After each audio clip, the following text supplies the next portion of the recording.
Hey guys, welcome back. I'm Macon Campbell and this is maconSTUFF.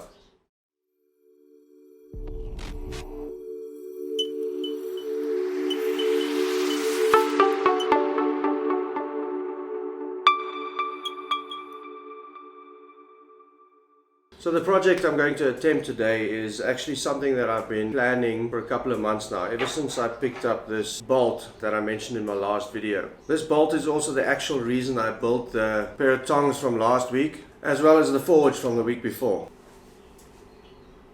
So I don't know much about this bolt other than that it looks very old. I've been wondering for quite some time what I was going to make with this. As I mentioned in my last video, I'm sort of leaning towards a Viking axe. These are two pictures that I found on the internet by just searching Viking axe. There are two versions. There's this single-sided version and there's a double-sided version as well. I'm not exactly sure which one I'm going to try just yet. The first thing that I'm going to do is heat this up, flatten it as best I can and see what kind of shape I'm left with. So I may not look extremely excited, but that's just my face. I am in fact stoked to get started on this project, and I can't wait to see what it's going to look like when I'm done with it. So without any further ado, let's get started.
once again, if you made it all the way to the end, thank you very much for watching. Well, this was a pretty awesome and challenging project all at the same time. I think I vastly underestimated the amount of work it was going to take to move that bit of metal. Of course, if I had a proper forge and proper gas and an anvil perhaps, it would have been much easier, but let's not look in the past. We're not going that way. But honestly, this is definitely one of my favorite projects so far. And I keep saying that about all the things that I've been making lately, but it is, you know, every single one of these things that I've made here, I'm making them for the first time, and chances are I'm probably never going to make them again. Every single one of these things that I made are sort of a snapshot of the skills and the tools that I had at my disposal at that specific time, and I think that's what makes them special. These aren't things that I'm going to sell. This is probably something that I'm going to keep for the rest of my life and hopefully pass on to my kids one day. That in and of itself makes recording this project and this build even more special, because at the end of the day they'll be able to go back to this video and watch how I made it. You know, that kind of defines exactly what I'm trying to do with this channel. You know, I'm not trying to teach you how to make any of these things. The only thing I'm trying to do is inspire you to go off and make something yourself, because truly until you've gone through the effort of trying to make something like this, you're never really going to understand what it feels like to start off with nothing and end up with something like this. So if you like this video, give me a thumbs up. If you got any questions, post them in the comments below. If you'd like to support myself and my channel, I'll leave links to my Patreon down in the description. I do have a couple of plans that I sell on my website that you're welcome to have a look at, and until next time, keep making stuff.